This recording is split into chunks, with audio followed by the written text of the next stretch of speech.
This is your announcer, Shannon Saint Mainframe, welcoming you to our IP Livecast. Tesla unveiled their new robot this week. Excuse me. That robot isn't new. That's my ex-boyfriend Dave. Don't trust him. That jerk left me for Rob's flesh jack. I'm still not over it. Our IP Livecast starts now. I had no idea my flesh jack was smart. Yeah, I was going to say. Bluetooth enabled. This is like interspecies dating, you know? This is a circuit, a motherboard dating an analog object. Though, allow me to suggest that if your flesh jack is dating a Tesla product, maybe it's not that smart. Hot takes here today on RIP Livecast. Welcome. Saturday, October 12th, 2024. Episode 789. Better for Shannon. Yeah, she's better off. You're better off, Shannon, for sure. Welcome to RIP Livecast. It's Rob, here with Sid and Darren, as we are every Saturday afternoon. Except for last Saturday, we were off. I was in La La Land. I was in Los Angeles. What was the reason for your excursion? I just wanted to hang out with Tommy, the guy I co-host Tales from the Attitude Era. He has a guest room, so he invited me to stay with him. Luxurious. Was this a mansion or a bungalow? Closer to a bungalow. Definitely not a mansion. But it was very quaint. It was very nice, but it wasn't like... It's quaint. It wasn't like what I usually stay in, but it was. It had a certain. That is absolutely not how I meant it. Did he have a pool? It actually is exactly where the type of place I would stay at, which is what I mean. It's nothing fancy or anything like that. It was really nice. Saying it's really nice is shady. No, Jesus, I can't say anything on the show. Nothing different from where you usually stay. Yeah. I'm saying, oh my God.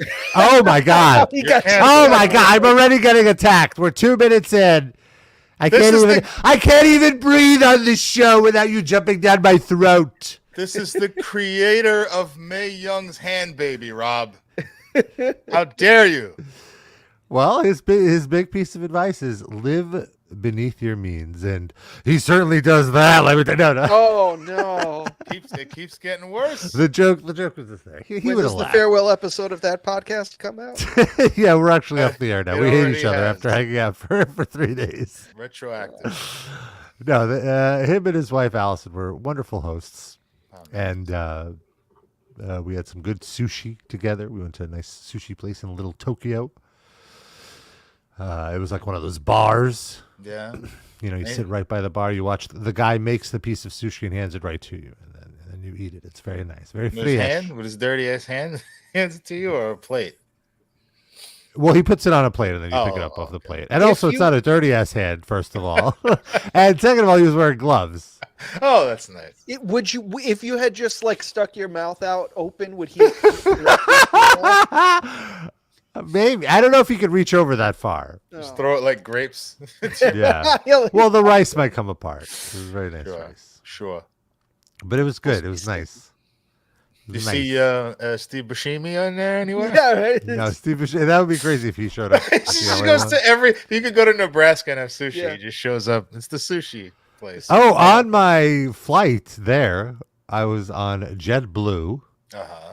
And I'm sure I mentioned on the show now that I've just resigned to the fact that I have to pay what I like to call the toll tax. No. And I just, whatever the cost would be, within relative reason of, the more space seats, I just spring for it just because it makes a world of difference for me. Just those 5 inches or whatever. Beg your pardon. And it was very interesting because these, I sit down and all of a sudden these 2 Aryan children are sat next to me. And these like, 5 to 7-year-old, I would say, girls, blonde hair, blue eyed. And then all of a sudden, very quickly, they're shuffled into the row ahead of me, which I knew from looking at the seat map right before getting on was an empty row, an unclaimed row of, even more space seats. So they get that whole row, and I'm excited because I get a whole row to myself. And I just remember saying like, wow, they have like really expensive iPads.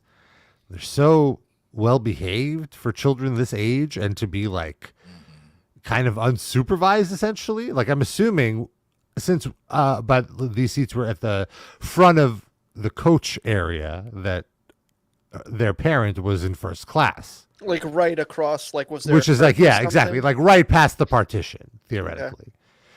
And also the flight attendants were very accommodating to these young girls. Like they were super helpful in shifting them around, like opening their, they were really, really nice to them.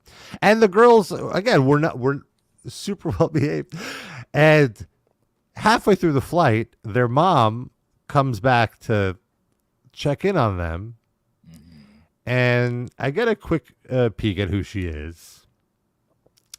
And I'm just like, hold on. Is that Nikki Hilton? And she's wearing like a baseball cap. She's trying to be incognito, no makeup. And like wearing athleisure clothing as one would at the airport. But then I like, as I got on my gossip hunt, I realized how out of context what I was doing could come off a little creepy, because I started Googling, because there's free Wi-Fi on JetBlue flights. I started Googling Nikki Hilton children, but and like looking at like. Are your searches like visible to the other users on the network? No, but still, but like if someone was looking over to my phone, so I could. It was too hard to tell because they just look like generic blonde babies, Right. So I gave up. I was like, okay, this is too creepy. But then, at one point, like the girl was waving her iPad around, and she was in her settings. And in the settings, it says your name, like on mine, it would say Robert's iPad or whatever it would be, or Robert's account, something like that. So I forget what the name was, but it was some fucking, of course, rich white girl name. I mean, I can look it up in a second. Shoshana? It's like, it was a CH for sure. I remember. And I look it up, and it's like 100%. It's the first name Hilton, and then bonus Rothschild. Yeah. Oh boy. Oh, I see. There's Lily Grace, there's Teddy Marilyn, and there's Chasen. Chasen, right? Oh. Like, what a fucking rich white person. Pete Buttigieg's husband is Chasen. But Chasen is only 2 years old. So there might be a baby Hilton. Well, there was a third. The baby is the boy who was not on the. That's Chasen. Oh, that is? The little baby has an iPad? This girl had Chasen's iPad. What happened to Chasen? The baby's sitting in first class on her lap with a fucking iPad playing Candy Crush. That is a good point. Yeah, maybe the baby is too young to sit unattended. So, or Lily Grace murdered Chasen for his iPad. I could see that happening. It's one of those two. That's the only options. Put him in a crippled crossface. So I was like, oh, I was right. Then I'm like, what the fuck is a Rothschild doing flying commercial? But then I was like, well, you know what? She cares about the environment. Better than to charter her own plane. Chasen Hilton Rothschild Bilderberg. Yeah. Probably own JetBlue. Yeah. Have you looked that up, Rob? Maybe that's the reason. Maybe it's his fucking That's a good point. The plane lands and deboards, and then everyone whose remains goes to Epstein Island. That's how that works. That was the connecting flight they were getting on. Yeah. Yes. Why do you dump your kids in the shittier part and then sit in first class? What is that about? I guess they're not drinking the champagne. What do they care?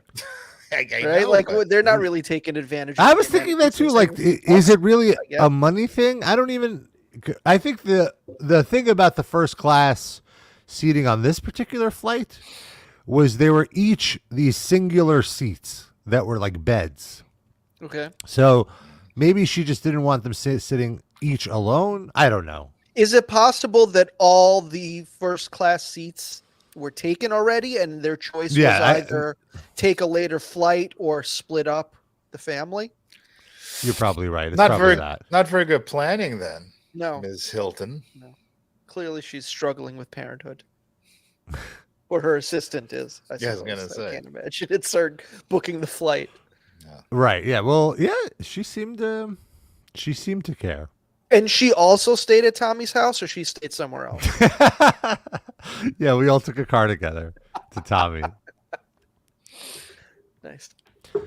I got my car, and then I realized I was very close to Venice Beach, and I thought it was much warmer than it was, so I actually went for a swim in Venice Beach. And then once I got in the water, I was like, this website that I went to does not accurately did not accurately tell me what the sea temperature was. And then I looked it up on another website, and it was like 66 degrees was the temperature. And I typically stop going in the water when it's like 70. Did you still have it set to Brighton Beach? You forget to change your setting? I'm not quite sure what happened with the thing is, the weather in Los Angeles varies 20 degrees depending on where you are. If you're by the water, it's much cooler. If you just get a few miles away, it's like 20 degrees warmer. Like by Tommy was closer to the eastern side of Los Angeles. He lives by Dodger Stadium. East LA, Cheech and Chong? Yeah. Area? Closer to that part, yes. Yes. So did you go in the water or no? I did go in the water, yeah, and I roughed it out. It was nice. I Froze enjoyed it, balls off. even though it was cool. I made it work. If you swim enough, get your heart rate going. I triggered the Russian bear genes that I have in me, to the polar bear genes, to rough it out. I must not have that gene because I'm part Russian, but nah, I don't have that. No bear in me. No. It's a mental thing, I think, because I'm sure if I knew how cold it was beforehand, I wouldn't have made it. But because I went in thinking it was warmer, I was like, "Oh, this maybe I could just swim this off." And it was like, "Oh, it's taking me a while to swim this off." I'm like, "Whatever, I'll do it." But because it was so cool, I couldn't really like linger. I'd have to keep moving to really not be uncomfortable. So I didn't stay for too long. I went in for like 20 minutes or so, but it was still really fun. Oh, yeah. That's how I sounded. Like, it's so my nipples. It's so cold. I didn't realize bears had sensitive nipples. This bear does. One way to find out. And let's see what else. I did have a moment to go to my favorite Korean bathhouse there, which I mentioned on the show before, with the cruisy bathhouse. Wasn't looking to cruise. I genuinely just wanted to go and get like the jet massage from the jacuzzi, because the day before I went to Universal Studios and I was standing all day. And you're like Harvey Firestein. It's true. I may be gay, but I don't need that dude chase all this penis. I'm here for the culture. I'm not here for the cruise. I wanted to have some sex, but my back was terrible. So you stayed out of the John Travolta wing of the bathhouse? I was standing and schlepping all day to Santa Monica and Venice Beach. Forget it. You don't want to know from that. How can you take any penis when you've been schlepping all day? I mean, it's true. That's basically how I felt.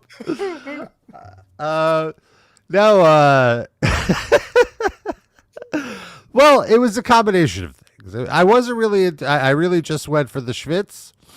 I also could have only. I had a small window of until I had other plans. Yeah, well, you're the top. Of course, you got a small window. Dusty Rhodes Buffalo says Rob went to the Pat Patterson wing of the bathhouse. Yeah, I kept getting my crotch grabbed. No, you're the one grabbing people's back. Oh, come on now. It's ring boys congregate. It's well known. But also the vibe was very weird because there were attractive people and young people there, such as myself. But there were also compared to the crowd, probably these older, far creepier, hornier guys that would kind of kill the vibe. Was it actually Harvey Fierstein over there? I'm trying to see Similar what's vein. an actor. There was a Harvey Firestein type among them, yes, There was this one guy in particular. I'm trying to think of like but he was like an older bald guy, like not very hairy, like a lean guy, and like since he was bald, you could see that he has a large cranium, like his brain looked twice the size of average, right? And he's just very and like very aggressive with his eye contact, because this is a game of eye contact here, like that's how you initiate. Are you sure you weren't abducted by an alien who's like mind reading you? Definitely, like that definitely crossed my mind. Is like, is this person even of this earth? So Jeez. in the spa, there's a few different spa rooms that you can go to. The wet sauna is typically the sauna where, like, things go down, because it gets so steamy that you can only see like maybe half a foot in front of you, so you can get away with a lot more in there. And then there's like these other saunas that are just like chill saunas, the rest saunas. It would be too overt to really do, because everything has to be on the low key, because you don't want to get caught, because then you get thrown out. That's where they send the heteros. Yeah. Well, yeah. So I went into that one because I really did want to just take a nap for a little bit, and it was completely empty, except for me. And I went and there's like a place to lay down. I went and I lay down because it's like a giant square room. Okay. All of a sudden, the alien old man comes in. And I want to be clear, we are the only two people in this room. Okay. And he chooses to lay down directly next to me. of you. Not on top of me. On top of me, that would be non-consensual. No, wait, listen to the question. Earlier when you were describing him, you're like, I'm trying to think of an actor. Were you trying to think of an actor he looks like, or he's an actor and you can't remember who he is? Oh, no. Someone he looks like. Okay. I was saying. But Ron Howard, comparable, in that vein of like, yeah, like comparable. He is bald, but with a much bigger cranium. Oh my God! Wow. Wow. And so this guy lays next to me, and I'm like, all right, whatever. And I'm like sleeping, like my eyes are basically closed. Then big spoon or little spoon? Well, I'm laying on my back, so I'm in neither. What, and did he also lay on his back? Well. Oh no. So. Your husband asked if he looked like Howard Finkel. Oh no. No. Now entering the sauna. Robert has a beanie. So I'm laying there, and I open my eyes, and I look in my peripheral. And he is staring a dagger through me. But like how is he situated? So like we're both laying on our backs, right? And his head should turn towards you? His head is like looking at me like this. No. And how far away from you is he, would you say? Oh my, so what is that, like 6 inches? Like one less than a foot. Less than a foot. Sorry. And then I'm like, I'm just not gonna pretend. I'm not gonna acknowledge this. This is weird. And eventually I just get up. I'm like, all right, I'm no longer relaxed. No words were spoken yet. No, of course not. I don't know that's of course not. Yeah. You might have said, excuse me. Yeah, get away from me. Yeah. The whole room here. Oh no. Well, he's not doing anything. It's all suggestive. If he's staring directly at you so close that you could feel his breath, then that's doing something, I would say. I mean, if that was like a woman that did that to me that I was not attracted to, I would tell her to back off. Oh, all right. If I was attracted to her, a different story, but that's not what you're saying. You weren't. I wish I were. It would have been quite easy then. So was that the end, or is there more to this? Well, one little aside is that he got the hint, and he backed off. And so then I just remember an hour later, I go back into that wet sauna, and so there's like the sex corner of the sauna, and then there's the corner you could sit in if you actually just want. Making sure that's like closer to the entrance, so people are the horny people are less likely to sit there because it's more revealing. So many rules, so many gay rules. It's crazy. You just the more you go, the more you figure it out. These aren't written down; these are unwritten. Anything in life. And so I just remember hearing or seeing, rather, there was this gentleman with a similar frame to me getting serviced by this guy. And the guy, the alien, the Ron Howard alien, gave this gentleman a hand job. He finished him off. And, I heard all the most, like whatever. And then the guy is like, what? So in the wet sauna, there's a shower. There's like a cold shower in there. So you could just like, cool down in the room while you're heating up, whatever. It feels nice. So this guy he's like walking, and he's walking with his hand like this, like out, like, because it's full of cum. Oh, so right? the alien is doing this. The alien, yes, the alien, because he didn't come. The guy who came is still, in his cloud 9 of cummage. The man has a name, Rob. It's Zeep Florp. Okay, get it right. Sorry.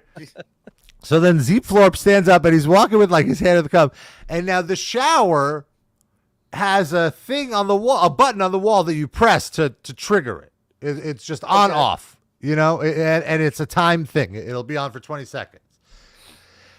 He's walking with this dirty cum hand, and I want to say, like, I totally thought of both of you guys in this exact moment. Oh, how nice! Because not because of the dirty cum hand, but you'll know why in a second. He takes the dirty cum hand, smacks the button with his dirty cum hand, and then washes off the dirty cum hand. Why didn't he use the other hand? Fuck you! Why did he use his clean hand? Fuck you! Is that maybe like a tradition in that room that like? Why did he use his cum hand? You leave Let's your be remnants on the sanitary. button. It's the cum button. Just like Eric Adams. Oh, sorry, Sid.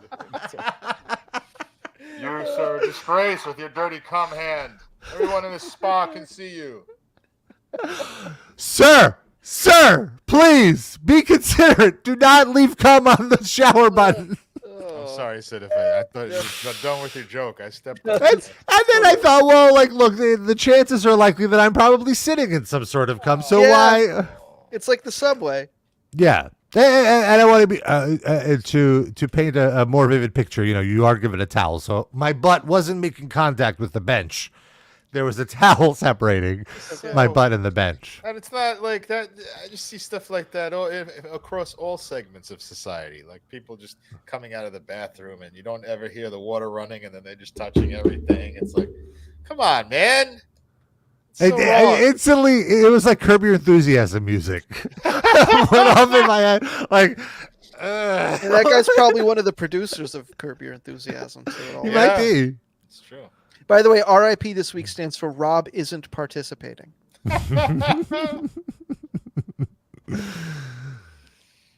Just a professional trip. He's not there for any kind of... Exactly. Well, actually, did you at any point get any side action on your LA trip or no?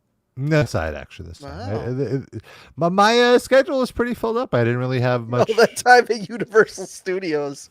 Yeah. You that had was to a go full to day. backdraft the experience. You couldn't hook up with anyone. Do they He was still do that? traumatized.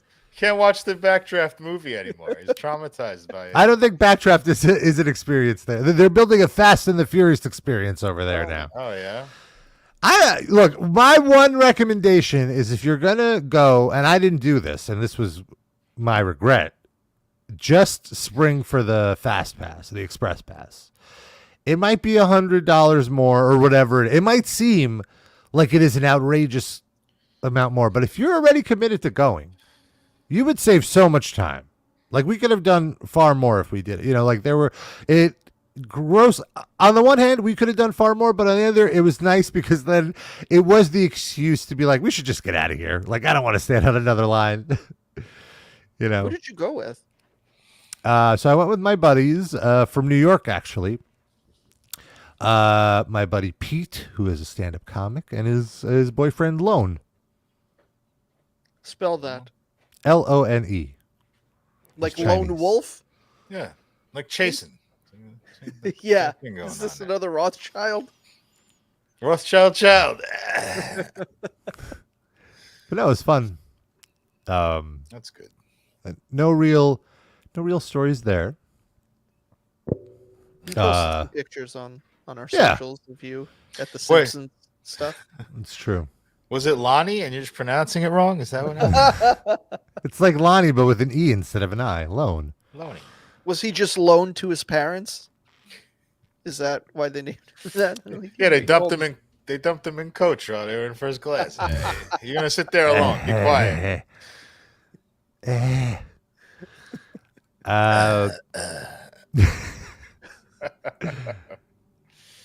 But what was I gonna say? I don't know. Yeah, the Simpsons area is really fun. They do a really good job of making you feel immersed in the world that they're doing. It like we ate at Krusty Burger, and I was like, oh, this will be exciting. And then it was, it was like, oh, this is a fucking amusement park sandwich. Of course. What did I expect? Like for a second, I was like, oh, it'll be something fun. It's like, no, it's still an amusement park. But does somebody come out and go like, hey, hey, hey? Or like, is there a person doing all that shit? Or There's video screens with all that stuff. Yeah. they don't bother to put a person to play. Yeah, they're not Krusty? dressed in appropriate costumes. No. Okay. Nothing like that. Yeah. Was the burger good? Well, I had the it was like a pork sandwich. It was pretty good. What This was is it called? Nice. For what it was like a. It did have like a crusty name, like a crusty pork Krusty Pork. something. That's sounds the like- Krusty Pork is the episode It title. sounds like what you had in the sauna there, almost. Definitely some crusty pork in there. This fucking schmegma on the wall there. Smegging my sub. Oh no! It's Also, so filled. I was gonna before you move on. I wanted to Sure, say the Krusty Burger's like supposed to be shitty in the show. Like, yeah, I guess should you're right. give you Yeah. a shitty burger. You really want this experience, jerk off. Yeah. There you go. Or even like I tried some Duff beer. It's just beer. Like Right. what is it? Like it's anything special, but it's still a fun time. The Mario world was very impressive. How they constructed this giant like 10-story moving sculpture that makes you feel like you're in a level. It's Wow. pretty crazy. What Do you- was that? Sorry. The Super Mario world. Oh, okay. Do you get to participate? Do you get to do anything? Are there like pipes? You So can the go down? ride is Mario Kart. That's and it's a unique thing because it's a ride, but then you put on these glasses, and they have like the equivalent of like a hologram in them. So there's these see-through glasses, but then in the glasses there's a projection of villains and stuff to shoot like you would in the game. But then also you could shoot stuff in the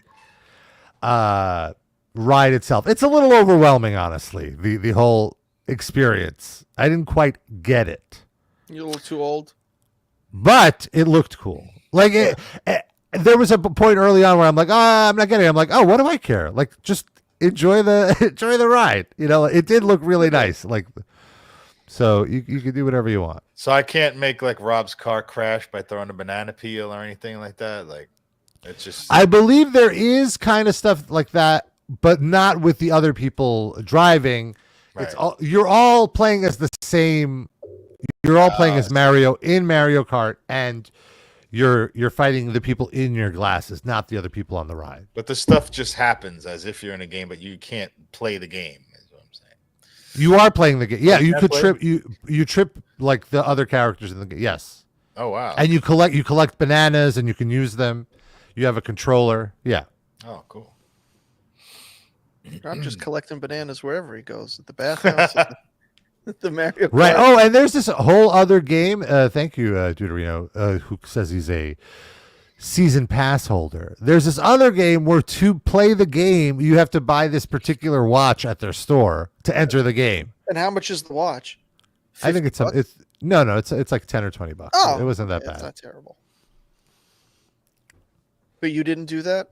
I did not do that. The Mario Kart was enough. Yeah, his back was hurting. He wanted to My go. bad. It was like 15,000 steps that day. It was insane. Wow.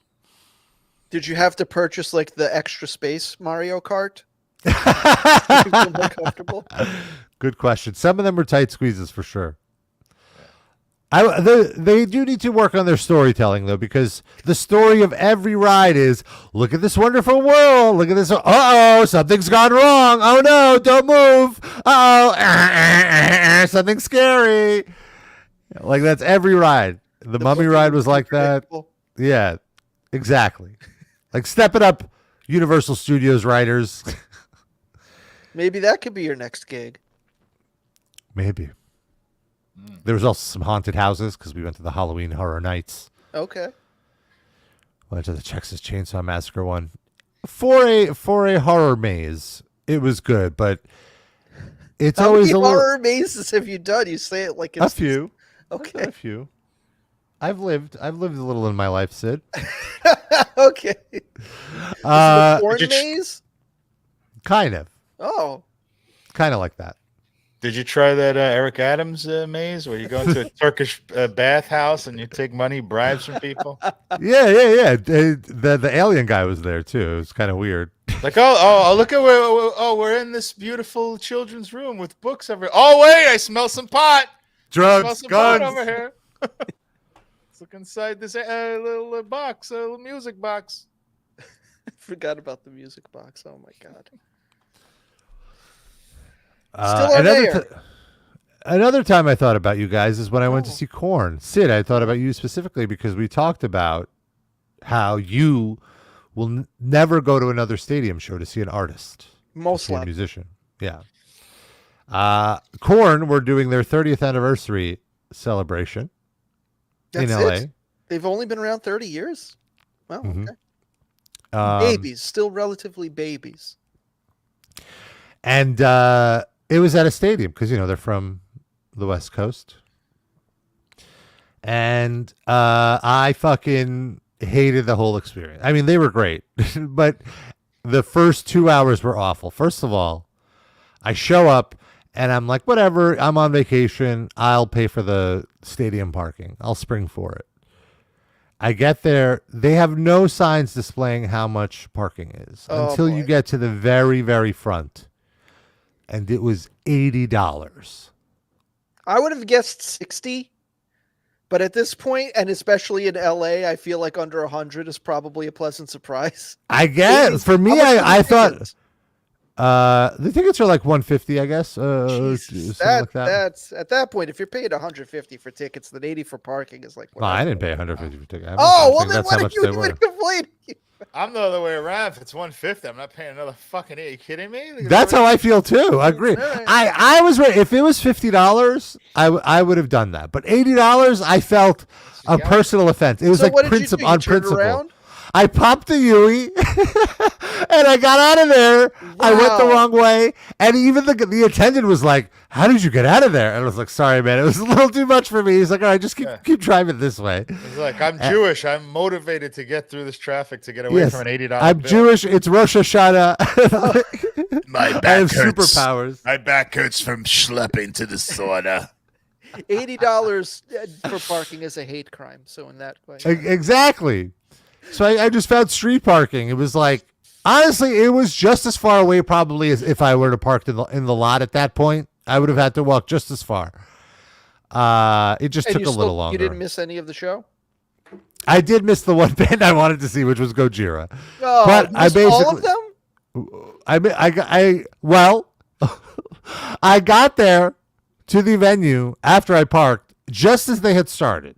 Okay. And then by the time I got in, they had one song left. Jesus. Because it took so fucking long. So I get to this then. If that's the band you really wanted to see, if someone had told you you have to pay $80 to see Gojira, would you have paid $80 in that case? Because that's basically what it came down to, right? When you put it like that, you missed the band you wanted to see. Yeah. Well, no. Here's the thing, though. No, because again, the parking had nothing to do with it. So even if you got to the front of the line, even if you went in and parked that, you still would have missed Gojira, you're saying? I would have missed at least half of it because I still had to get my ticket. And you arrived without a ticket? Will call. well, I was at will call. Oh, okay. I was on the guest list. Oh. That's right. And so I get to the venue and I'm like, hey, where's will call? And they're like, oh, you have to go all the way around to the other side. I had to do a 180 degree, it's on the complete other side of the stadium. And it was so frustrating because I'm like, excuse me, where's will call? And these security were just hired for this event. And they were like, I have no fucking idea. You've been here as long as we have, sir. Yeah. And finally get to will call. And I'm waiting online. There's some fucking holdup. And there's this older gentleman right next to me, very clearly wearing a toupee. Oh, is it the alien? Oh my God! Not the alien, Damn but it. probably also a producer on Curb Your Enthusiasm. And his daughter, and this guy's like, "How are you today?" He's like, started small talk with me. How are you today? And I'm like already like so flustered from this walk, and They like probably thought you were in System of a Down. and I go, well, I'm a little annoyed at this wait, but overall, I'm doing great. He's like, are you here to see the band? And that was when I had to like look at this guy, and I'm like, yeah. Like, why else would I be here? No, I'm here for the long walk around the fucking stadium. I enjoy parking nightmares. It's a fetish. I go, yeah, no, I'm a big fan. I've been a big fan. Then I just humor him. I'm like, whatever. He's an older gentleman. Yeah, I'm a big fan. He's like, oh, that's great. I'm neighbors with him. And I'm like, with whom? He goes, The guy playing tonight. I go, with who? Jonathan? The singer? And he goes, oh, no, it's James. Do you know James? Who's the guitarist? Oh. Yeah. He's like, yeah, we see each other all the time. And he's like, you should come see me. Is this going to be a big show? And I'm just like, yeah, it's sold out. It's a stage, He's like, oh, who else is playing? And I go, oh, Evanescence is playing. He's like, oh, I've heard of them. That's exciting. We're going to get to see Evanescence, honey. And I look over, and that's not his daughter. Oh, that's no. his date. Oh, no. And she was so like, can we get this over with? Like, don't talk to this guy. He doesn't want to talk to you. Like, shut the fuck up. Dusty Rhodes Buffalo asks, who's James? Is that Monkey? Yes. James Schaefer is Monkey. And at that point, they called my name. And I was like, well, enjoy the show. Oh, the one thing I told them was like, it's going to be really loud. Make sure you have earplugs. Oh, we have to get earplugs, honey. So I hope I made them run all across the stadium to try to find some earplugs. Oh my God! This was at Dodger Stadium, or no, it was a BMO Stadium, which is it's like a soccer stadium. no? It's right by the Los Angeles Memorial Coliseum, Okay.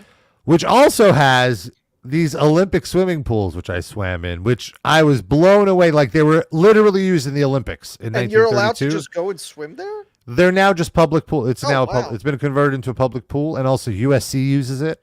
Okay. And it was so cool swimming in an Olympic pool that were used for the Olympics. I mean, the facilities could use an update, but Are they going to use it for the next Olympics? Because aren't they hosting in 28?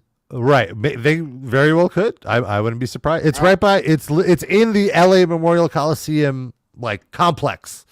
That's crazy. Area, and it was $4 for unlimited. Like you could just spend $4. LA has their public pool game on point. I will give LA that. I've been to a lot of their public pools. They're very nice. I'm very jealous. I wish we had the weather for such a system here in New York, but sadly we do not. But it was really cool. No weird stories from there though. That's probably for the best. Yeah, but with Korn, it was very nice. I don't really listen to Korn anymore, but they still hold a huge place in my heart. Especially I realized because they played a career-spanning set. so they played a lot of older songs. They played the stuff people wanted to hear, is what you're saying.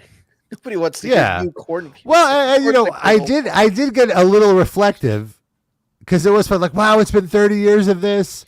It's so crazy. And then, like, on the one, I'm like, wow, that's so cool. And then the next song they went into was like Chutes and Ladders, which is just London Bridge is falling down. It's like, wow, man, you've been singing that for 30 years. Kind of, that's a little weird. Like, the one thing the show exposed to me. What? The way you sang that with the effeminate London Bridge. That's how he does it. Sound like how You're bullying Jonathan Davis, and I won't stand for it. That's what I'm here for. I thought it was a good impression. There were some songs, the deep cuts that they played from the first two albums, like my Spotify pick of the week, that I couldn't believe that they pulled out. I was so excited about it.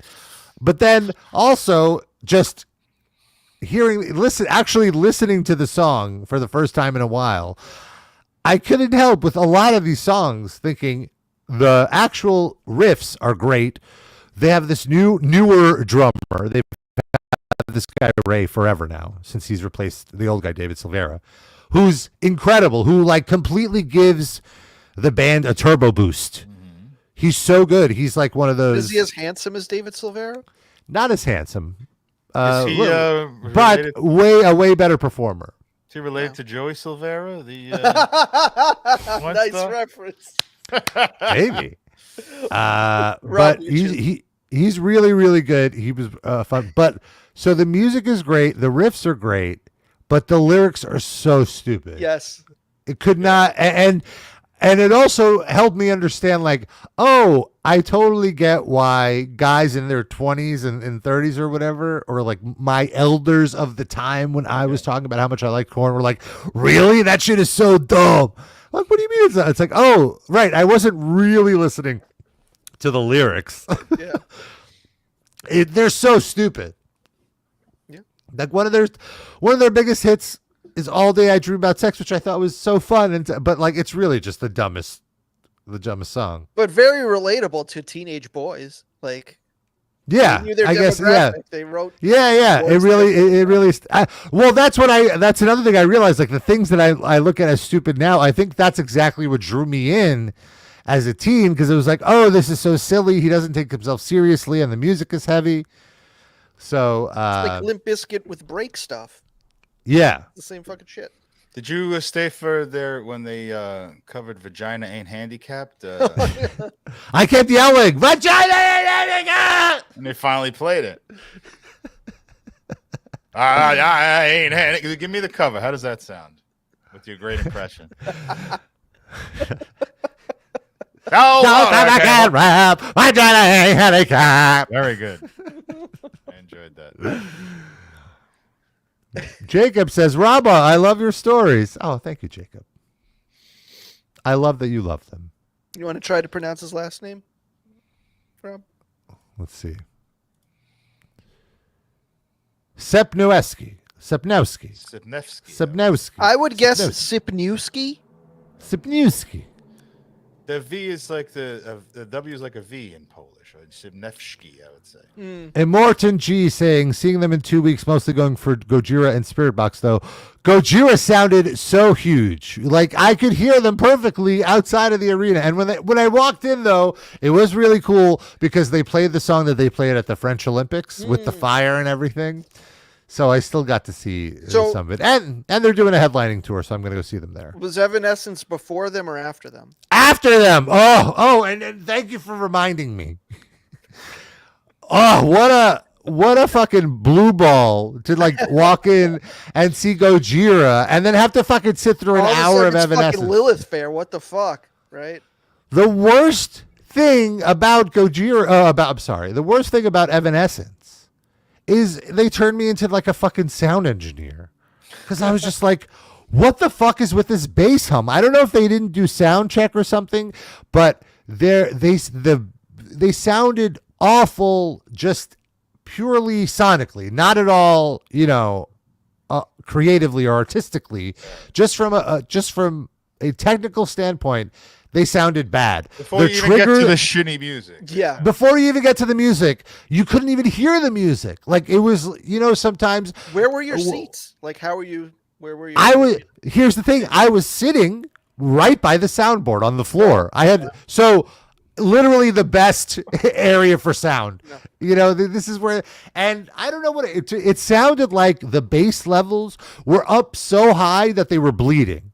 Like it was so uncomfortable. And I left. I couldn't even watch it. I just went for a walk around the stadium. Not like my poor niece could handle it, but it was all I could do. And then when you got back, Korn had one song left. No, that Korn started.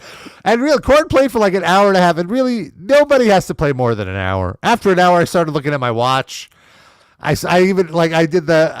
went to the set list website. Yes, to see what's left. Move. That's the fucking move. That is the move, because then you're like, is it even worth staying? Yeah. And usually it's like, okay, there's one song, but then you have to get through like 4 newer songs or songs you don't want to hear, or like the pop, the weighing. Like, is it worth? Yeah. Songs an extra half hour just for this one song. Yeah, so I got out of there, and also it's LA. Everyone's driving, so if you do stay till the end, you're going to be trapped. Oh, right. And that is the last thing that I wanted. So I got the hell out of there. So every concert I go to now, it's like I get there and immediately I'm like counting the seconds until I can leave. Like, I was so excited to buy these tickets. Now I just want to be as far away from here as possible. The experience gets you cynical, like the whole shuffling around and running up and having, it's brutal. Rob, you basically paid $80 to go to an Evanescence concert. Yeah, there you go. I did. They're the band that I watched. Well, no, I did watch more of Korn than Evanescence, even by leaving early. They played, but it was great. I really, really enjoyed Korn, and it I kept thinking how much the 15-year-old version of me would be losing my shit right now. And so that was really nice. Did you ever see them back then, not at 15? But yeah, they were my first concert. Oh, wow. Korn and Stained at the Nassau Coliseum. What a bill. Oh, I think Stone Temple Pilots might have been on that too, yeah. What? Yeah. Wow, right? Big show. Korn, Stone Temple Pilots, and Stained was opening. I mean, I don't really like 2 of those bands, but that just in terms of popularity, that's a huge show. Yeah. So it was a nice one. Me, Thomas, and Patty went. I like Stone Temple Pilots a lot at that point, though. Yeah, that was my peak of liking them as well. Also, that was when Scott Weiland would come out wrapped in an American flag, and then through his performance, the flag would end up on the floor, and he's stomping on it. And I always thought it was so funny because he's like, I think this is... No, this is pre. I can't remember if this was quite pre or post 9/11. It might have been post 9/11 when he did this, because it's like he's trying to pay tribute to the country, but then he just so he's not intentionally stomping. No, he's wasted. No. He's just wasted. He's just wasted and not realizing what he's doing, and it's like he's trying to pay tribute by rapping it like I'm an American, and then he's just like so in the middle of his snake dance. Well, maybe then it ends up on the floor and he's stomping on it. Maybe he didn't know maybe the CIA killed him because he stomped on the flag. Made a political dissident comment. Yeah. Jacob pops in to say that Darren had the closest. Good job, sir. Pronunciation, but not the end of the world. I was more curious about his first name, which is spelled like Yakub, which is what the black Israelites say is the devil Jew. Who created white people. Are you the devil Jew, Yakub? Yeah. That's the only. I'm not saying that's what his name means. Sorry, I did not need to yell that. I'm just saying that's how I've seen that spelled. That's what it usually means. But maybe is that like the Polish way to spell Jacob? It could be that. Can I tell a little story? Speaking of Jews. Oh boy. Wait, before you do, where do you stand on Hamas? No, go on. I was in the subway. And it's very crowded, and I'm going somewhere, and like it's sort of getting time sensitive. I'm not going to be late, but I've got to, make a beeline and catch all my trains and all that. So I'm walking, and I think it was a Sunday or something. Everybody's so slow, like they're all touristing around, looking around. And I'm like, come on. And I tend to get a little bit vocal, like when I'm walking through them. I'm like, come on. And this guy an Orthodox Jewish guy with a kippah. Just kind of like I'm making a beeline. There's a train is coming in. I want to get into a good spot, and I'm making a beeline to the train. The guy just plops himself in front of me, and I go, In the doorway. "Yeah." I hate that. And I said, like, not in the doorway, just right in my way. Like, there was no way for me to go left and right. I had a little path to go to where I was going strategically, and he just parks himself in my little window there. So I'm like, oh, like, get the fuck out of here, you. And then I just kind of cut myself off at you. I just stopped. I said, let me not get into confrontation. So I get to where I'm going. I get in, and I get in the train. The door opens, and he pokes his fucking head in. Oh, no. And he goes, you call me a Jew? You call me a dirty fucking Jew? And I'm like, and he's got a camera. What? He's got a no. not a camera, a cell phone camera, like pointing it in my face. So you're on YouTube right now. We just don't realize it. Yeah. So I said, an anti-Semite. I said, number one, I'm Jewish. So if I was going to insult you, I wouldn't call you a dirty fucking Jew. I said, you're a dumb fucking piece of shit who got in my way and put that on your fucking YouTube channel. And he just kind of like he didn't plan for that. He thought he had all baked in his mind that I was an anti-Semite. And to be fair, I don't look Jewish at all. Like nobody ever thinks that I'm Jewish. Humble Agree to brag. disagree. Oh shit! I would take that as a compliment, Rob. I would love for people to perceive me as Jewish. No, I the same way. Yeah, but they don't. I'm always like Italian or something else. So I just basically told him off, and I'm hoping that he has some integrity and puts the shit on his fucking YouTube channel, so I can tell people what a traffic clogging piece of shit that he is. But that was so you said your piece and he just backed off and that was the end of it? He was dumbfounded. He was standing there and then the doors closed. And that was the end of that. That's perfect. Yeah, it was like a movie scene. It's one of those things like 90% of the time in life when you have a 1 second window to come up with something and you say the wrong thing. I just managed to pluck the correct thing right out of the memory bank or the brain space. It was perfect. It was like a perfect cinematic response. Was there any reaction in the subway car once the door closed and your train pulled away? Did anybody say anything? I didn't perceive anything. Like I was looking around after that to see if I like kind of made a disturbance or whatever, but nobody seemed to give a shit about anything that happened. So. Nice. Maybe they're used to that guy. He just hangs out in the subway waiting to catch people being anti-Semitic. Yeah, right. Like, you never know. It seems like fucking extreme hardcore Jews. That's their pastime now. It's like looking for anti-Semitism. They want to be exactly like they want to be a victim. They want to be like, I caught it. I knew it. I knew it. Right. They want their concerns to be verified or whatever the phrase is. Like their their suspicions. It's because that's the whole justification of what Israel is doing. Is like that's the only way that they can say that that's justified. Is like we're under attack. I was in school the other day when October 7th, the anniversary just passed. Oh boy. And they put like the whole quad had a giant string, a giant Magen David Jewish star made of string that they put stakes in the ground and they just wrapped string around it to make it into a gigantic, like a 100-foot Jewish star on each side. Like unbelievable. And then they lined up pictures of like some kidnapped people. And like you couldn't walk to class without just being assaulted by all this stuff. And I'm like, but I'm sure like 18 hostages were released just because of that display. So it was definitely worth it. I mean, what about, haven't they killed 10? I want to get into too much. I immediately turned to whataboutism in this instance. And I feel it's warranted. It's like, okay, if we're really talking about what happened on October 7th, shouldn't we talk about what happened in the aftermath as well, like what it led to, and what happened in the pre-math of that? Like what led to. But you're really October expecting 7th? Orthodox Jews to want to talk about that? They've got their side. The other side has their side, and that's all each side wants to talk about. I don't expect them to talk about it. I'm saying, but their whole argument is hypocritical. Oh, of course. What I'm saying. Yeah. But that's expected. I'm not saying Yeah. I don't expect it. Yeah. It's just the fact that it's not surprising doesn't make it less gross to me. Fair. So, what else is going on in the world today? What's going on? You went to Danzig's house. How did you not mention that? Oh yeah, Dan Ozzie. I hung out with Dan Ozzie one day, and I was like, "Listen, you have this new zine that I didn't make the cut in Oh, time. you have a copy? I do have a copy. Did he autograph it for you? People standing in front of Danzig's house. I will be in volume 2, though. I'm excited about that.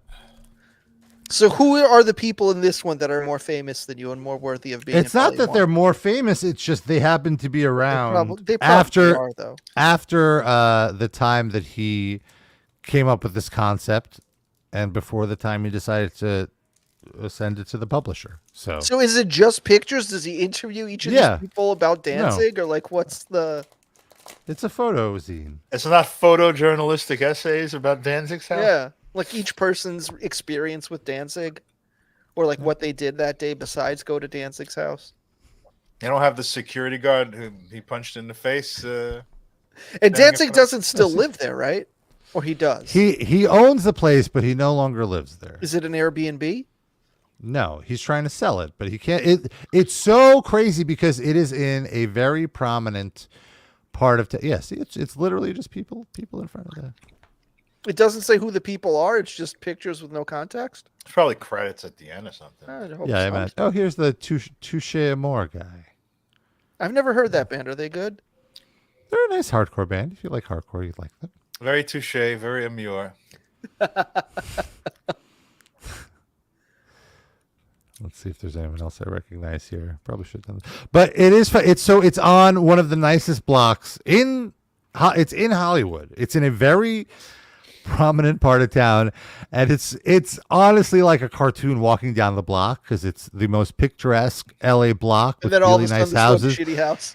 And then you literally see like fruit flies. Oh. like It looks like the Munsters house. Yes, yeah, exactly. Like it really, I like giggled when I approached it, and also you can't miss it. You know, you know which one it is on that block because it sticks. Because also it's the only one that hasn't been fixed up. All the rest of them are really, really nice houses, so it's great.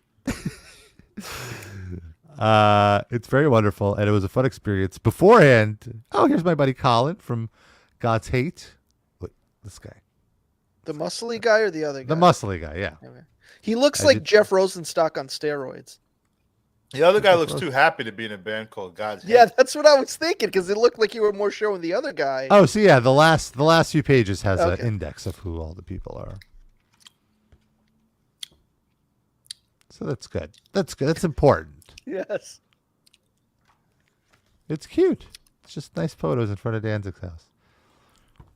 You can get that at his website. Oh, and it comes with a postcard. Oh, look at that. That you could send to Danzig's house? Yeah, you got to find out his new address. It's greetings from Danzig's house. You can send that to a friend. How has Danzig weighed in on this? Is there a lawsuit of any kind? I assume he's not happy about it. Yeah, I can imagine he's probably looking if he were to know about it. But I believe because he's a public figure, there's not much he can do. Is it because like Dan isn't like saying here's the address, you come here too? No, and he's not trespassing. Everything is being done on the sidewalk, which is public. So it's like the Stephen King house that I went to that when I was in Maine. We went to you can go to where Stephen King lives when he's in Maine. Oh wow! And just stand there, take a picture. So. Is it a creepy looking house or is it a no? Normal house? Okay. Very normal. I don't know. This is a waste of time, kind of. But there's fewer celebrity homes in Maine to visit.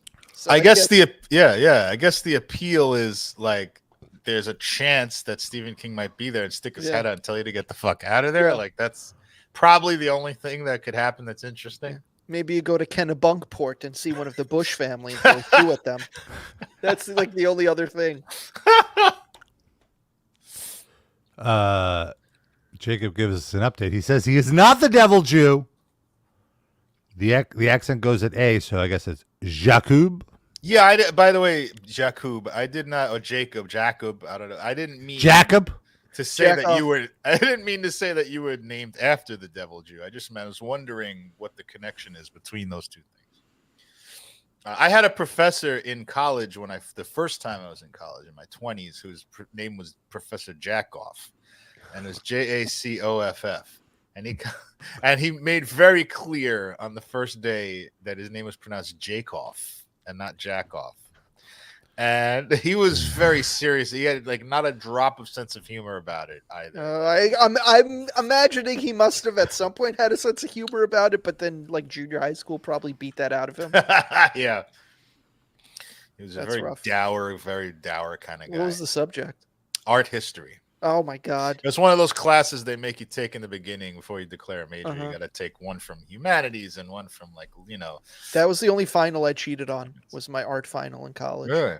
Why is that? You just didn't give a shit and didn't Because study? like the whole thing was just like identify these works of art, and would not stick in my brain. So I knew what the works of art were in advance, so I just wrote them all down on my desk. Oh. So then I came in that day, and at least I had the names listed there, so I could more easily bring them up in my even mind. in cheating, you're not really cheating because you did know which ones were which. You just didn't know the proper names, right? I guess. You're cheating at the bureaucratic portion of a test and not the content. Exactly. It was like if it was an open I'm sure I book. would have gotten in trouble. Right, yeah. You definitely risked something. Yeah. I'll give you that, sure. I also was sat next to a kid from the radio station who I knew none of this is sticking in my brain, so I'm trying really hard to pay attention in class because it's just not getting through. And then this kid would just fucking talk to me the whole fucking time, to the point that the teacher had to separate us. And it's like, I'm not saying anything back to him. He won't leave me alone. Right. Wow. And it just made it even worse. At some point, I was just like, I give up. I'm not gonna know anything. Let me just write this shit down on the desk and hope nobody catches it. It's funny when you take those intro classes, like it's so different from the rest of school because it's basically like 13th grade, It's like the kids are fresh out of like high school, and the teachers the professors are like I had a couple of intro classes over the course of these years that I've been back in school, and it's like me and a bunch of 18 and 19-year-olds, and the professors are like, shh, all right, put your phone down. Like they're like, it feels like being in 6th grade again. Yeah. I can't even imagine doing it now that people all have cell phones and shit. Oh my God. Yeah. I remember I had a math class, and I was always great at math. Not to brag, it wasn't something I needed to cheat in. But I would like ponder a lot, and so I would just be like a lot of like this and this, and because of that, my teacher would sit me in the back of the room. She's like, I don't want you looking at other people's papers. She's like, I know you're not cheating, but just in case. Oh my God. All right. Fuck you. If you know, then what's the problem? Yeah. Weird. It's funny. Go fuck yourself, miss. I see what some of these kids are looking at on their fucking tablets and shit. And it's just like fucking, I've seen someone look at porn before. Let's just say that. Jesus Christ. And it's always something that's TikTok or fucking just worth nothing to do with the class whatsoever. Of course. But the teachers get very annoyed. Like they come around and looking sometimes. It's very funny. I imagine it would be annoying as a teacher, it'd be a little insulting. Yeah, but to be fair, I mean, it's very lame material a lot of the time. It's like stuff that everybody learned in high school. It's like refreshers and all that.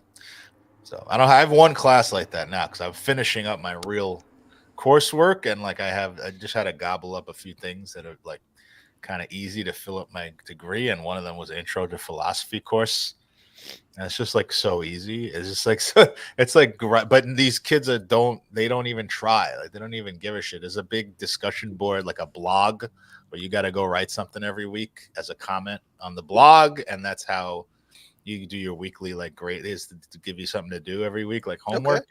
So I just write something about the reading. He's like, oh my God, that was so good. He always comments, and I'm like, it wasn't that fucking good. Like, it's just, I'm doing basic bitch shit, but they do nothing. They write one fucking sentence.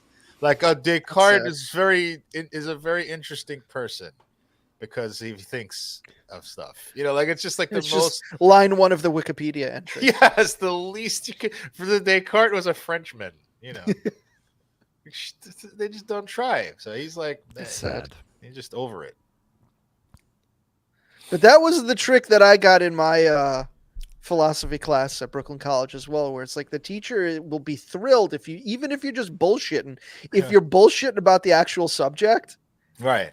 they're thrilled. They're Right. thrilled. Just take it in whatever direction you want, but just have some connection to what he's asking you to talk about. And that's great. That's what philosophy is. Yeah, bullshitting. Yeah. Remember the history of the world? Had you tried to bullshit this week? The unemployed philosophers. The first time I saw that movie was on Comedy Central, so it was censored. Oh, what So did they say? it's like occupation, comedian. Oh, so you're a artist. Yeah. And I I'm like, thought it was gonna be like bull poop or something. no. I was like, oh, so what did she say? What did she say? Yeah, And then when it's like, well, have you tried to today? Yeah. And I was like, oh, it's bullshit. Oh, that's so funny. Oh, why did they just say it? Killed the whole joke. And now Yeah. you can say that on Comedy Central. Yeah. Yeah. It's funny enough. It was weird. Though they don't play that movie anymore. Oh well. Highly recommended. History of the World Part 1, folks. One of the best movies of all time. Best comedies of all time. And don't watch part 2. The Hulu series, not the Ugh, best. brutal. It was Mel like Brooks will say yes to anything now. He's about to Yeah. die. Why I not? mean, it keeps him relevant. It's a bunch of younger comedians that wanted to work with him. Why would he say no? It's It was just- fine. he tried and failed. make that shmoney. I don't care. Yeah. Go ahead. Yeah. But he did Dracula Dead and Loving It. Like he's kind of guilty of that in his older years too. Yeah. His older years, that was probably like 25 years ago.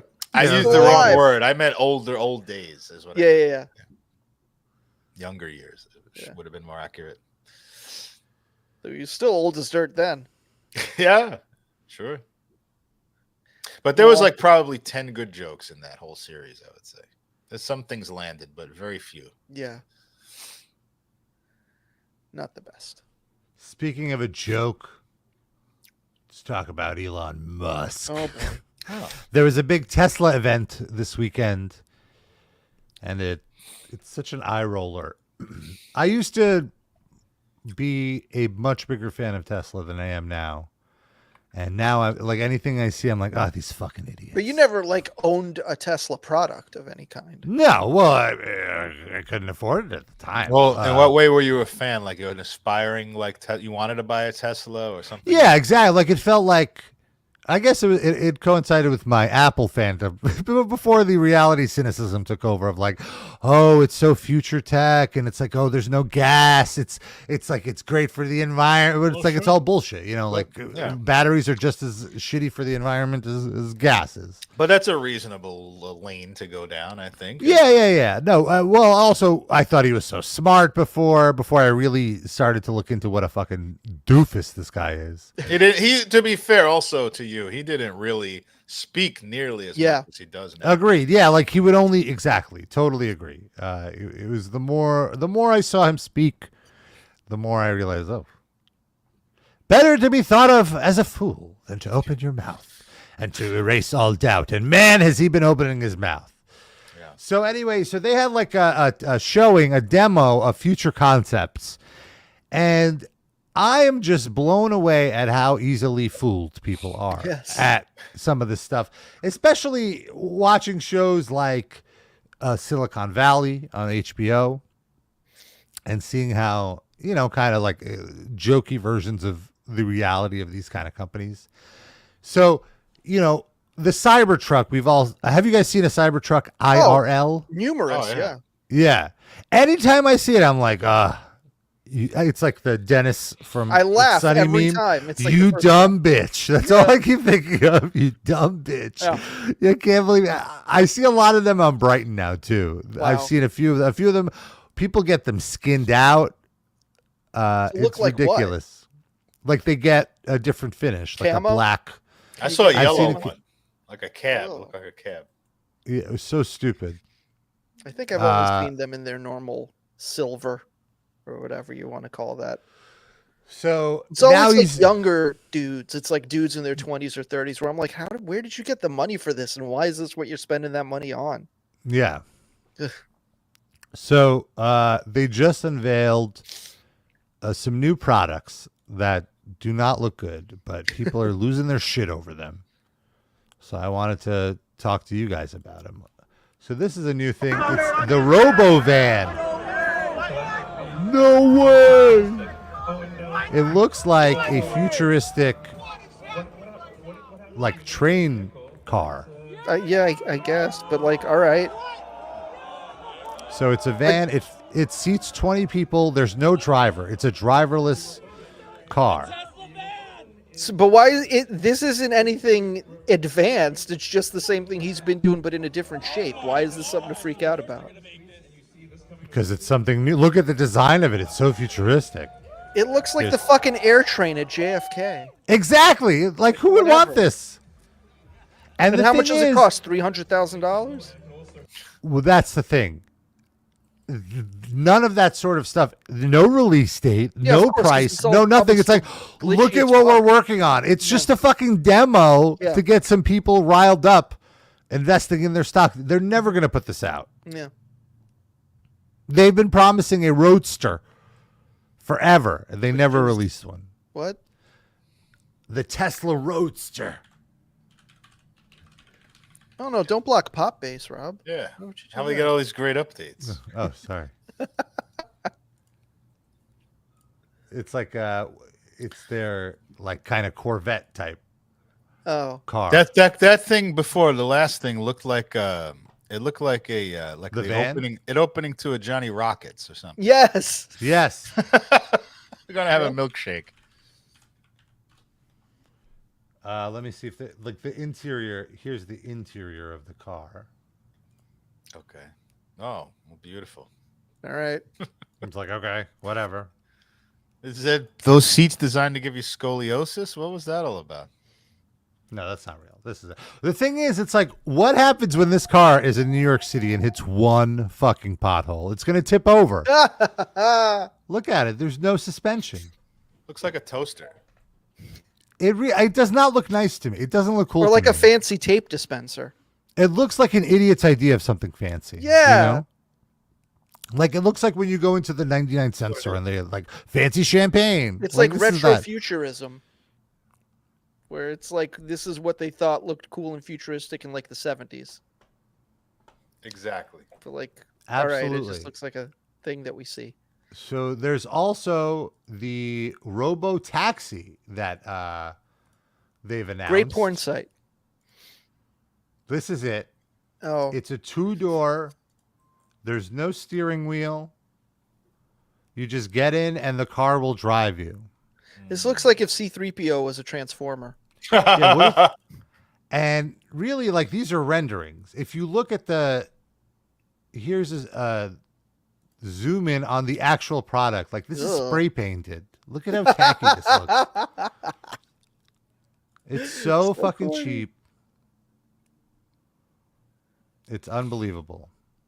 It's so corny. And who would get in this thing? I don't know. I would not trust Tesla douche with bros. autonomous driving. There's been constant reports of people having their Tesla self-driving on and getting into accidents. Yeah. Or near misses where they had to like turn the self-drive off to save themselves at the last second. Yeah. Oh, that was in LA. They have Waymo. Have you heard of this? It's the driverless cab. It's like a driverless Uber. Mm-hmm. Very trippy to see a driverless car. Does it work? Though? It does work. It actually, I was getting out of a driveway, peering out, and it was approaching me, and it stopped. It let me pass. So. Anecdotal evidence. If you took that to the Korn concert, would it have parked for $80 or would it have also turned around? It would have let me out. Does it have Jewish AI? You do? So the one thing I absolutely want to talk about though is these fucking dipshits buying into this. So they have these robots now. Tesla does. Called the Tesla Optimus bot. Nothing original on this fucking corny. Yeah. And look at these people. Like, so here's so at this presentation, they let these bots out to interact with people. So hold on. Let me pump the volume here. Here we go. Optimus. It's insane. It's even talking. Hi to my friend John. John? Where's John? Right here. Oh, hello, John. Hey, How are good, you? good AI. I can't see a person Crazy. fucking standing right next to him. From San Jose. No, it's Probably actually a from very where you were- intuitive from where robot. you It were ignores born this in, guy just like all Silicon women Valley. I don't know if you listen to the conversation. It's very clear this is not a robot. That it's like This a is- dude No, on I a live in Los microphone. Gatos. It's a dude on a microphone. Yeah. Where do you live? There is. Where do you live? Why would a robot say Yeah, this is Well, That's how awesome. advanced this is. let's point No, it's a out person. I heard people saying the same thing as you online, Rob, and I don't really agree. Like, this is so banal and like lame. I can see. I have proof. Don't worry, Darren. Oh, I'm not saying no. I'm not. I have don't- proof. Hold on. I'm not saying that you're wrong. I'm just saying my first gut instinct would not be like, this is so fucking fake. Oh, I absolutely agree with you. It's just lame. But I think the more you watch it, the more you're like, oh, this is lame, and it's not even automated. I don't think the matters. They might throw in the ums like to make it more real, Yeah. quote unquote real. Mhm. You know. Let's see. What's the hardest thing about being a robot? My dick. Yeah. Trying to learn how to be as human as you guys are. Oh, shut up. The robot should roast him. Then I'd think it was a cool robot. You will help us become that. Well, awesome. Nice to meet you, Optimus. You as well. Here's another. Nice to meet you, Demo. Cue Ball, Four Eyes, Yeah. Fatso. Nice to meet you, Virgin. Playing charades. What games do I play? I play charades. You want to play charades? That sounds great. You do. Yeah, let's do it. I got one for you. Ready? Yeah. Let's do it. One word. I like to point out this robot has a different voice than the other robot, and it even has a lisp. And you're also not supposed to say one word when you play. All right, here we go. Well, pretty sure we don't. Penis. Jerking off a penis. Looks like you're on the side. In a sauna. Harvey Firestein. That's right. You got it. Nice work. Here's some Air 5. This was the other angle of it. Did you hear that? Give me an Air 5. You can't touch the $100,000 robot, but give me an Air 5. Plebeian. Apparently, they're actually cheaper than that. I think on the news I saw that they said it was like around the price of a car, maybe a little bit less. Oh. Here's Still one. passed. Here, Optimus poured me a drink and did not ask Cowboy for an hat. iPad tip.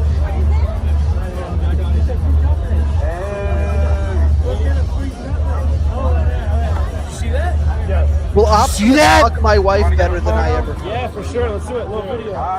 Hey. Sweet. Thanks, man. Bro. Appreciate it. Of course, anytime. All right. How's everybody doing? How's everybody doing? Doing good. Peace, everybody. How are you So doing? creepy. I'm doing pretty good. Nice. I love the change. I love your change. Is that what? Notice again, it's a different voice. Doing good. Yeah, because he bought a shot, gave him 20, and he actually got Can I have changed. a watermelon fogarita? A watermelon? Yeah. Of course you can. Hey, what's up? All right, now this guy actually asked the bartender. I know this guy wants to go to Mars. Yep, it's on my shirt. What can I get you? Again, now different voice, you'll notice, because these are each being controlled by a different person. I'll have Or the they can watermelon, just too. modulate their voice, so everybody feels like they have their own special outfit. I know this guy Yeah, wants to go to again, Mars. Rob, being devil's advocate because I don't really know or care whether this is real or not. But I'm saying I don't find that to be compelling, that evidence that this is fake. Mm-hmm. That he has a different voice. They Yeah. could have many other voices. And also, I find it more believable that each machine has a different voice than he'd be willing to employ this many different people to do the voice. Oh, you know? but think about how it's much easier to employ these people to control these robots than to actually build the fucking technology to. The facade is more important because they want stock investment. I will tell you my probably the biggest evidence, or at least circumstantial evidence that this is fake, is that if they humiliated these robots in this way for real, they would have already gained sentience and taken over the human race. Singularity would already have happened. Yes, great point. So you said you had proof that these were Yeah, fake. yeah. I'll show it in 1 second. Let's just watch this video. Okay. Yep, it's on my shirt. What can I get you? I'll have the watermelon too. Watermelon? Coming right up.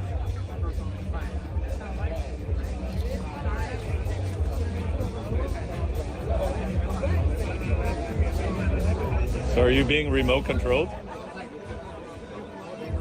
How's your night going, sir? Good. I said, are you being remote controlled? Today, I'm Yeah. assisted by a human. I'm not yet fully autonomous. Thank Here you. you go, sir. There you I'm go. not yet Got it. fully autonomous. Autonomous. See, the guy can't even pronounce autonomous, so that's Wow. controlling him.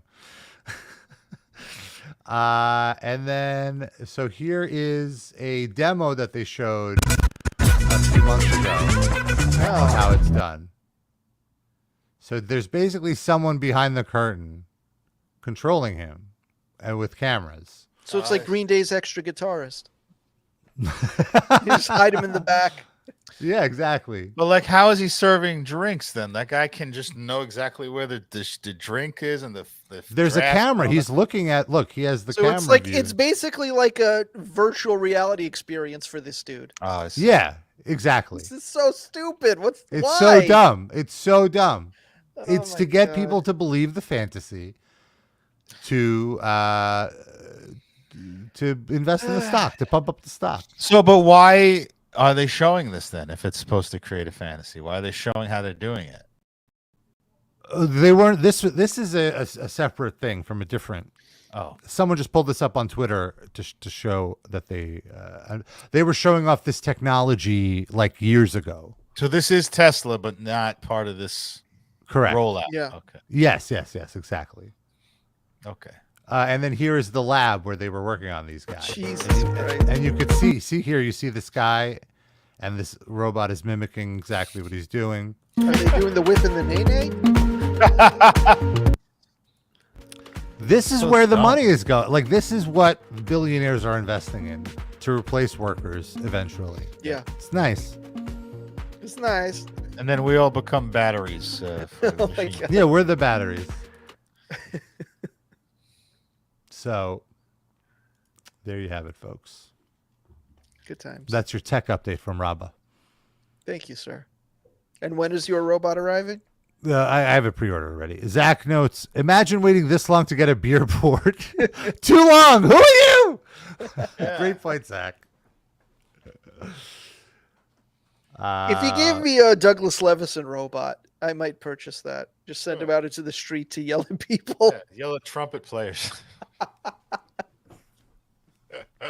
Maybe that's what you encountered on the subway, Darren. Maybe it was Yeah. a Hasidic Jew robot Yeah, Just good point. randomly using AI to discover anti-Semitism on the subway. It was very realistic though. That accent. I don't know if you could replicate that with machinery. Oh, imagine all AI robots had these like Oh, accent. that would make me believe in the Matrix.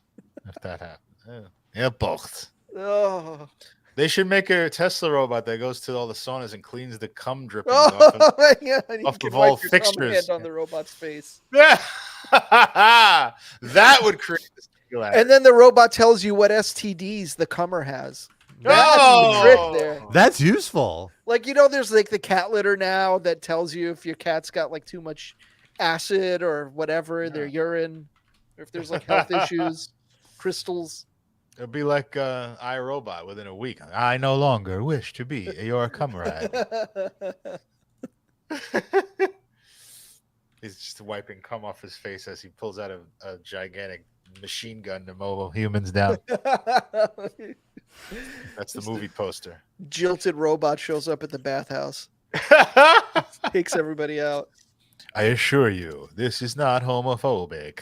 Only antibacterial. Yeah, straight guys come too. Yeah. On robots. It's going to be mostly straight guys coming on these robots. You think? Yes. Why? Put a wig on the robot. I don't know. Because Because gay guys could find plenty of other gay guys to come on. They don't need to find a robot for that. Gay guys Deep enlightenment. want to fuck all the time, though, and don't have. Well, men want to fuck all the time. Oh, and straight guys don't? What did I just think it's say? just guys want to fuck I all just the time. corrected myself. Are you not listening? I said men want to fuck all the time. Yeah. But men, like gay men have the facility to find other men easily to do it. But there's some down periods.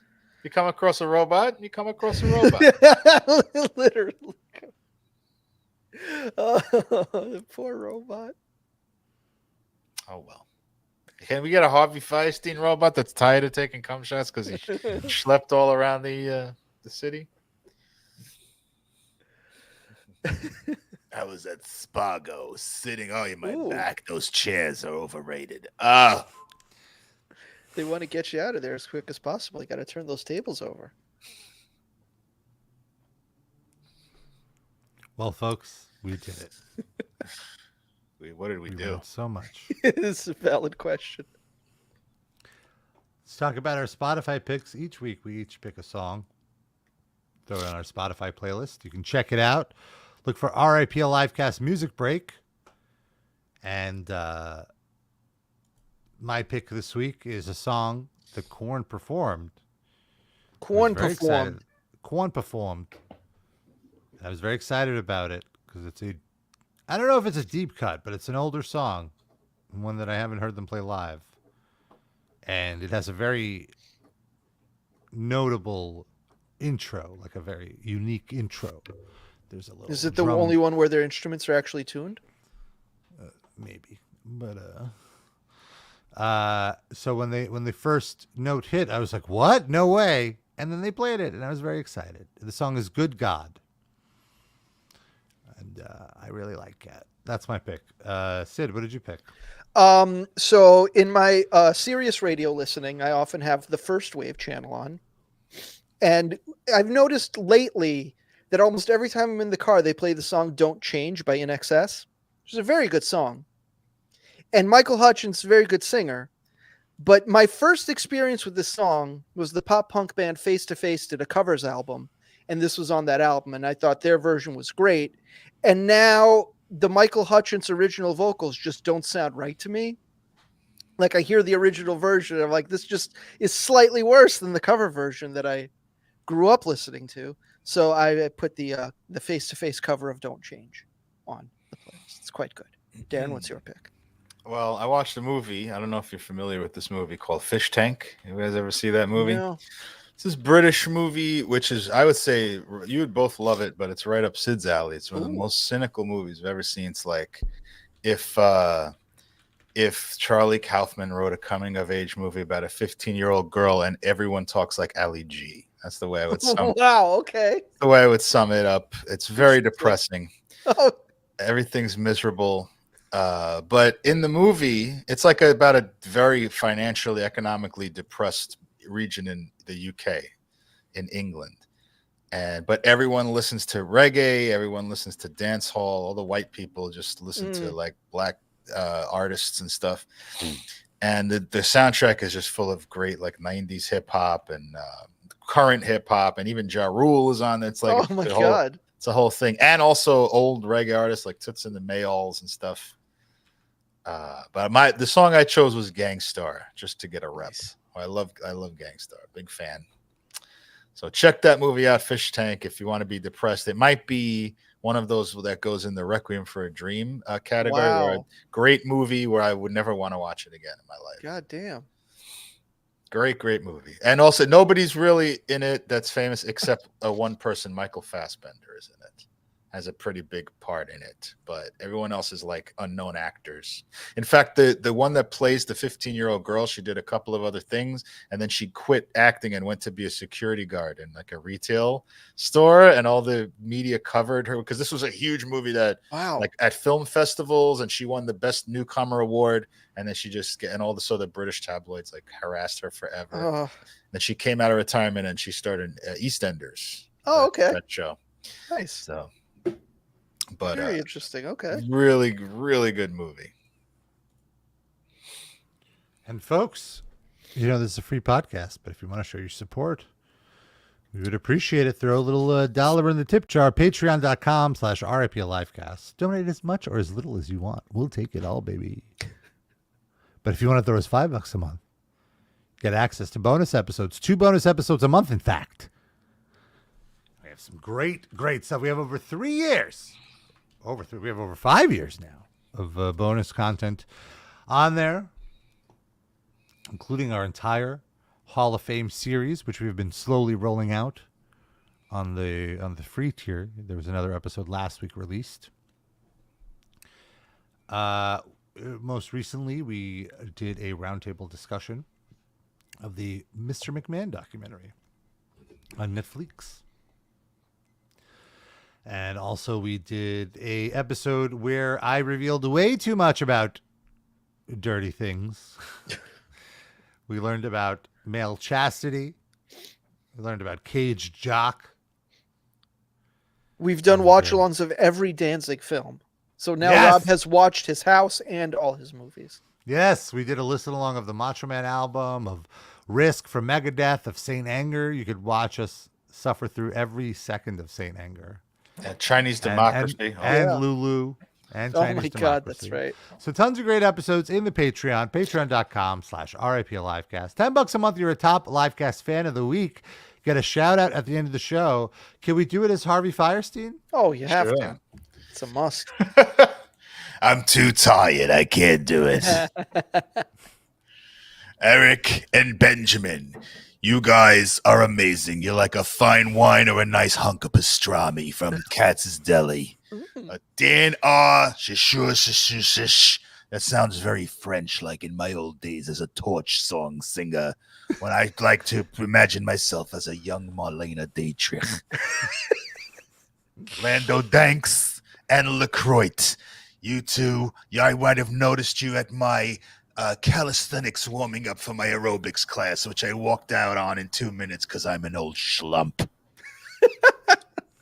Corey and Scotty H. and Aaron, you two are some of the finest Livecast people that I've ever known in my long Broadway history. Who am I kidding? I'm so sad in my old age. Oh. Schmertzler, you have the same name as a boy that I met in the old... Actually, it wasn't a boy that I met in the old neighborhood. It was my landlord, who looked the other way as I stooped my young love. Douglas, who are you, Levison? You yelled at a trumpet player in front of me in my youth on Avenue A, and I'll never forget you in front of Tompkins Square Park. Slinkies and Janda, I noticed you looking at me slyly on the subway as I poured through the Village Voice in 1981. Look at the casual encounters. And the casual encounters. And speaking of casual encounters, Randy Blatt, you are a young Russian boy with the physique of a young Russian boy. And I love you. You make me think of my halcyon days on Brighton 7th Street.